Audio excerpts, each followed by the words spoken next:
طيب أيها الإخوان والأخوات الشرط الثاني من الشرطين اللذين جعلهما الحنفية شرطا زائدا لقبول سنن الآحاد. الشرط الثاني ألا يترك راويها عن النبي صلى الله عليه وسلم العمل بها، فإذا ترك العمل بها لم تكن حجة، وبنوا ذلك على أن تركه مخالفة، والصحابي لا يجوز أن يتعمد مخالفة النبي صلى الله عليه وسلم، وفي ذلك الترك منه دليل على نسخ تلك السنة.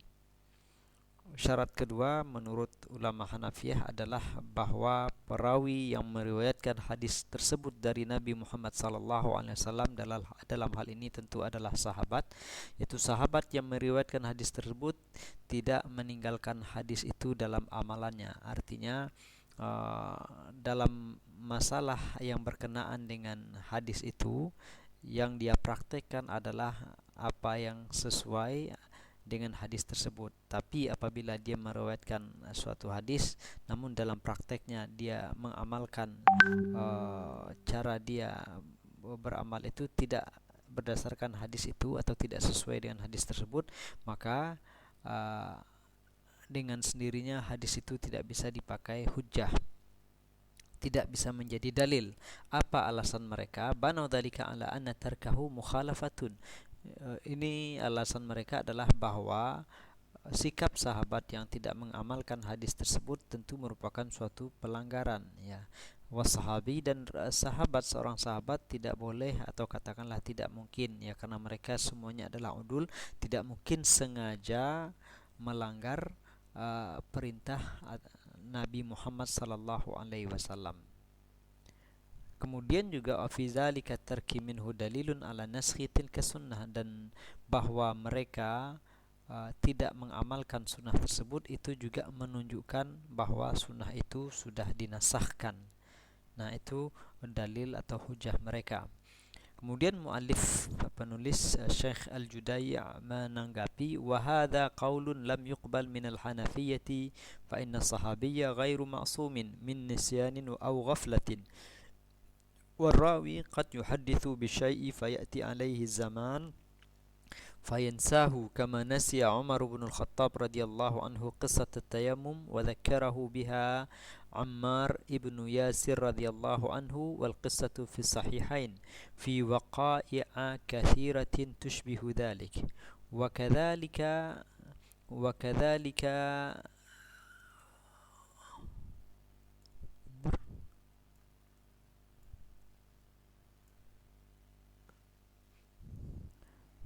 وكذلك فإن التأويل غير ممتنع، كما تأولت عائشة إتمام الصلاة في السفر مع قولها الصلاة أول ما فرضت ركعتين فأقرت صلاة السفر وأتمت صلاة الحضر، متفق عليه.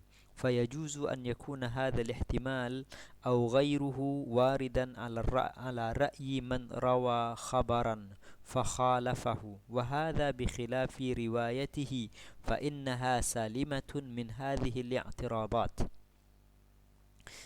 Baik, argumentasi atau bantahan dari mu'alif, beliau mengatakan pendapat yang disampaikan oleh ulama mazhab Hanafi serta argumentasi mereka itu tidak bisa diterima. Apa alasan? Karena seorang sahabat, yaitu setiap sahabat itu bukanlah orang yang maksum, bukan orang yang dilindungi atau dijaga Allah dari sifat lupa atau dari kealfaan. Ya, mereka bisa saja lupa, bisa saja terlalai. Kemudian warawi, orang atau sahabat yang meriwayatkan hadis tersebut, bisa saja suatu ketika dia menyampaikan suatu hadis, kemudian seiring berjalannya waktu sampailah dia pada suatu ketika dia lupa dengan apa yang dia riwayatkan itu, sebagaimana lupanya Umar ibn Khattab radhiyallahu anhu tentang tayamum. Ya, ada kisah tayamum kemudian diingatkan kembali oleh Ammar bin Yasir radhiyallahu anhu. Wal qissatu fi sahihaini. Dalam kisah itu ada diriwayatkan dalam Sahih Bukhari dan Sahih Muslim, diriwayatkan bahwa ada seorang laki-laki bertanya kepada Umar ibn Khattab bahwa dia dalam keadaan junub kemudian tidak mendapatkan air untuk mandi, bolehkah dia bertayamum? Maka menurut Umar itu tidak boleh, tetapi kemudian beliau diingatkan oleh Ammar bin Yasir bahwa mereka berdua pernah berada dalam suatu safar, suatu perjalanan, mengalami hal yang serupa dalam keadaan junub kemudian tidak berjumpa dengan air. Sikap Umar waktu itu, beliau tidak mengerjakan sholat sampai bertemu dengan air untuk mandi wajib. Sedangkan Ammar bin Yasir karena beliau tahu bahwa ketika air, atau kedua-duanya sebenarnya tahu, ketika air tidak ada untuk berwudu, maka sebagai ganti wudu bolehlah bertayamum. Maka beliau pun mengkiaskan apabila berwudu bisa diganti dengan tayamum, tentu mandi juga demikian. Maka beliau berguling-guling di tanah, sebagai bentuk tayamum untuk mengganti mandi wajib.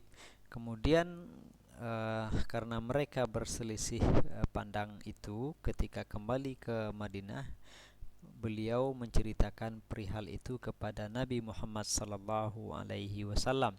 Lalu Rasulullah berkata kepada Ammar, "Wahai Ammar, sesungguhnya cukup bagi engkau untuk melakukan tayamum seperti ini." Lalu Rasulullah contohkan tayamum biasa, yaitu beliau menepukkan kedua telapak tangannya ke tanah, kemudian meniup kedua telapak tangan itu, selanjutnya mengusapkan ke wajah dan kedua tangan beliau. Nah, kedua telapak tangan atau tangan beliau dari pergelangan tangan. Nah, itu diingatkan oleh Ammar bin Yasir kepada Umar radhiyallahu anhu, meskipun saat itu pun Umar tidak segera mengingatnya. Kemudian banyak atau sejumlah kejadian-kejadian atau banyak kejadian-kejadian yang sama atau seperti dengan kejadian yang dialami oleh Umar ibn Khattab ini. Kemudian argumentasi lain yang disampaikan oleh penulis adalah wa kadzalika fa inna ta'wila ghairu mumtani'. Demikian juga bahwa rawi atau sahabat yang meriwayatkan hadis itu ternyata dalam praktek amalannya dia tidak sesuai, tidak persis dengan apa yang dia riwayatkan itu. Nah, itu bisa jadi karena dia mentakwilkan, dia menafsirkan atau memiliki tafsiran tersendiri tentang hadis itu dan tentang kondisi saat dia beramal. Sebagaimana ta'awwalat Aisyatu itmam as-salati fi safari ma'a qawliha as-salatu awwalu ma furidat rak'atain fa uqirat salatu safar wa utimmat salatul hadar. Sebagaimana Aisyah radhiyallahu anha mentakwilkan atau salat dalam ketika bersafar, beliau salatnya itmam, tidak mengqasar, yang 4 rakaat tetap dilaksanakan 4 rakaat. Padahal beliau meriwayatkan atau berkata bahwa salat itu ketika pertama-tama difardukan oleh Allah itu 2 rakaat. Kemudian uqirat salatus safar, kemudian ditetapkanlah itu yang 2 rakaat itu terus berlaku dalam keadaan safar, dan utimmat salatul hadar, adapun ketika kita tidak melakukan safar, disempurnakan menjadi 4 rakaat. Ini muttafaq alaihi. Kemudian Az-Zuhri ketika bertanya kepada Urwah tentang sikap Aisyah ini, beliau merasa heran bagaimana bisa Aisyah meriwayatkan hadis ini atau berkata seperti ini, sementara dalam prakteknya beliau tidak melakukan qasar. Kemudian dikatakan oleh Urwah, beliau mentakwil sebagaimana yang dilakukan oleh Utsman bin Affan, yaitu Utsman bin Affan dalam pelaksanaan haji ketika beliau sholat di Mina. Ternyata beliau tidak mengqasar sholat sebagaimana yang dilakukan oleh Rasulullah sallallahu alaihi wasallam. Bukannya beliau tidak tahu hadis tersebut, bukannya beliau tidak mempedulikan, tetapi beliau punya alasan sendiri. Ulama mencoba menganalisisnya, ada sejumlah mubarir atau ada sejumlah alasan yang bisa dikemukakan. Di antaranya ada yang mengatakan saat itu ketika zaman Utsman yang menunaikan ibadah haji itu sangat banyak, dan sangat banyak orang-orang yang baru saja masuk Islam atau orang yang baru kenal dengan Islam, sehingga beliau takut atau merasa apabila sholatnya dikasar, jangan-jangan mereka yang hadir itu mengira sholat yang 4 rakaat, salat zuhur, asar dan isya itu memang cuma 2 rakaat, sehingga ketika pulang ke kampung masing-masing mereka sholat zuhurnya 2 rakaat, asarnya 2 rakaat dan isyanya 2 rakaat. Kemudian ada takwil lain bahwa dalam hal ini sebenarnya Utsman berpandangan bahwa qasar itu bagi musafir yang memang sedang dalam perjalanan, sedang membawa sedang dalam perjalanan begitu, dalam tidak singgah di suatu tempat, tetapi memang dalam berkendaraan atau ya sedang dalam proses perjalanannya. Adapun Utsman bin Affan dan jemaah haji tentu mereka sudah bermukim di Mina.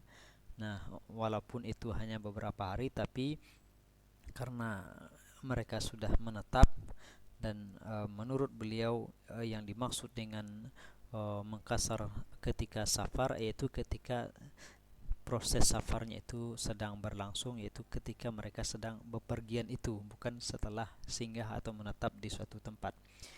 Demikian. Jadi